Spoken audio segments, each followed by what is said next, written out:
YouTube. What's good, guys? So today's video is from one of my subscribers. His name is BIKI. Shout out to you, BIKI. We've been talking for some time, and there was something he sent to me recently that I found quite interesting. So he says, I think women are clever parasites with control over their sexuality, unlike men. Their advantage is they form women groups and share emotions and etc. and gossip, whereas masculine men are isolated. You have to behave like women to interact with them, and if you want sex too soon without benefits to them, they block you. In gym, okay, that's a whole different, yeah. So what he's basically saying was the same thing I said the last time in my video, and that was the fact that we as men, we are both at an advantage and at a disadvantage, in the sense that we have the ability to spill our seed at will, and that is definitely going to be a disadvantage. You know, the fact that we have this thing that wants to leave our body all the time. Look, our job as men is to procreate. That is why we have the seed, and that seed is going to do everything in its power to create.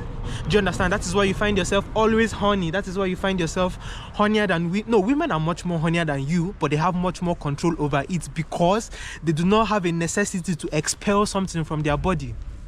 You know, it is that natural hormone, that testosterone, that wants to conquer the world, that wants to sleep with every woman. You know, it's all about your seed. Your seed wants to go out either in the form of giving birth to a child, you know, or through masturbation, whatever you want to do. And then there's the creative process, which is you holding it within and letting it transform you, man. You know, so there's a lot of sense in what he said, especially when it comes to women having groups where women can talk. You know, in our society, it is usually shunned against when men express emotions, you know, or you find men gossiping. You know, people would think about it as weird. You know, you find men not being able to like tell other men whatever they are going through, simply for the fact that society expects men to be like hardcore all the time, not show emotion, not talk about what they are going through, you know. But one thing that I've come to recognize during my healing process is that having a male group is a very important thing for men. You know, there are a lot of things that you cannot go and bitch about to a woman. You know, you cannot go complain about what happened to work to your girlfriend, man. That's not like, you shouldn't be doing that. That is why you definitely do need a men group. You know, so that you can express your emotions without having the need or the feeling of being judged. Do you understand? Your male friends are rather going to laugh at you, you know. They are going to help you. They are going to give you real solutions. Whereas when you talk to a woman, she's just going to be like, oh, sorry. She's never going to give you a real solution. She doesn't even want to hear your problems. She doesn't care about your problems. Do you understand? So it's very tough for us men, you know, in the sense that we are usually alienated due to social norms. You know, all men are trying to act tough, but on this journey, one thing you're going to realize is that you feel comfortable expressing your emotions, and you're not doing it because you're emotional. You are doing it because now you are confident and you're embracing your masculinity. And part of embracing your masculinity means saying your opinion without giving a fuck about what anybody has to think about your opinion, man. Do you understand? That is part of masculinity. That is core masculinity for you.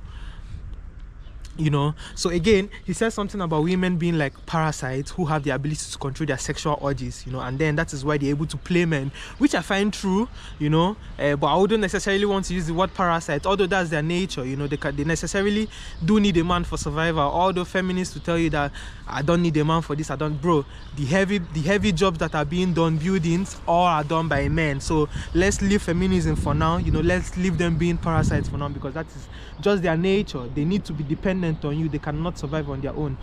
Us men, aside from the fact that we want to have a heritage, aside from the fact that we would want to have a legacy, there's nothing we necessarily need women for. Because if left, that all men were left in this world is going to be a very happy and fun place, man. You know, men are going to come together. We are going to have fun. Yes, there's going to be fights, but it's never going to last, man. You know, people are going to, because of the testosterone, people are going to like fight and all that, but it's never going to last. You know, so necessarily, I don't see what we necessarily deeply need women for, except for procreation, man. You know, once you start semen retention, you're going to find out that, look, you never really needed them. All you needed them was just for your sexual gratification. That was all. you know, and that is why on this journey you might find yourself not dealing with them so much. You know, you might find yourself reducing the contacts you choose to have with them, man. You know, it's not simply because you hate them, it's not because you dislike them, it's just simply for the fact that you are elevating, man. You are going through a whole different process now, you know, and they will not understand it. And somebody again mentioned, if you do not ejaculate, man, when you are having the with them, they see it as weird, you know, which is true. It's quite weird, you know, but why they don't understand the fact that that is your power, or they subconsciously or probably they subconsciously understand the fact that that is your power, and therefore they want you to lose it. You know, I think it's a subconscious thing. They're not doing it consciously. I think it's a subconscious thing where if they make you ejaculate, then they feel powerful.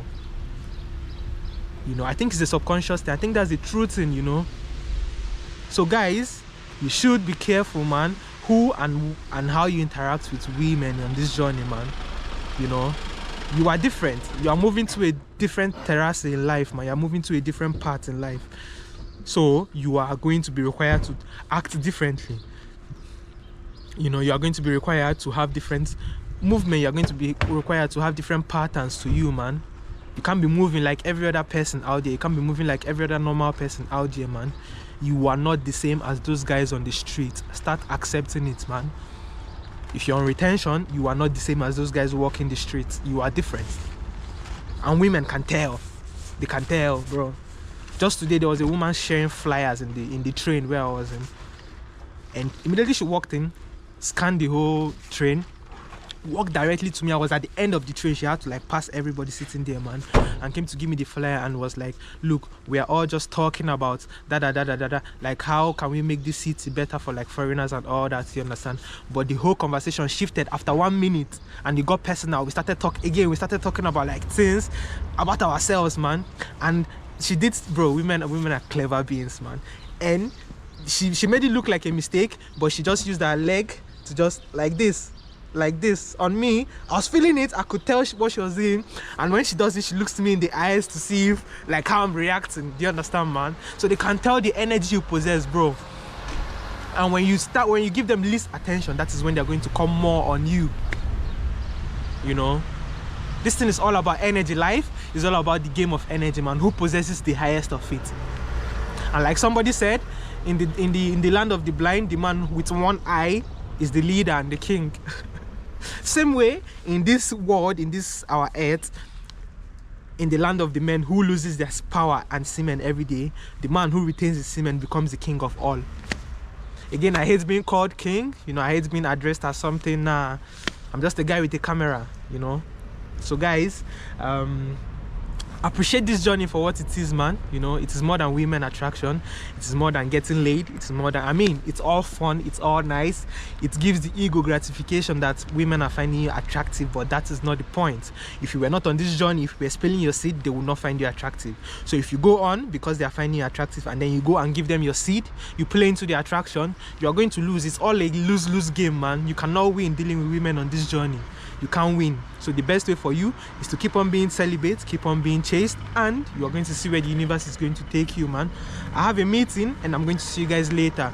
Do have a nice one. BIKI, shout out to you, man. This is for you. Ciao.